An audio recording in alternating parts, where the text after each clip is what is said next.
Itinanggi ni Senadora Loren Legarda na may ideya siya hinggil sa lumulutang na impormasyon tungkol sa pagkakaroon ng term sharing sa Senado ngayong 20th Congress. Maalala matapos nga ang naging coup d'etat rumor kahapon, nabanggit ni Senate President Tito Soto na pinagpaplanuhan daw nila ang pagbibigay ng oportunidad kay Legarda na makaupo bago nga matapos ang kasalukuyang Kongreso. Wala kong ideya, wala kaming pinag-uusapan pa.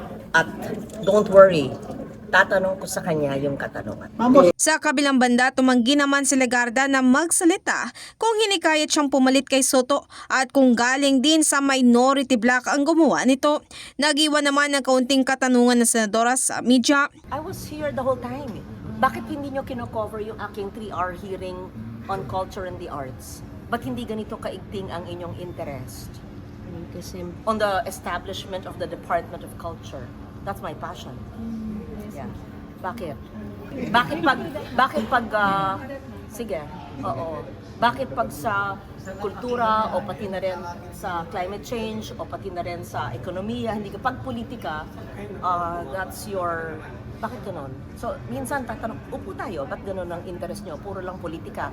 Sa huli, hinikayat nga ni Legarda ang media na magkaroon din ng malalim na interes pagdating sa usapin ng ekonomiya at maging kultura at hindi lang daw pagdating sa usapin ng politika. No, seriously. They ask you to have the same passion and interest when it's other than politics.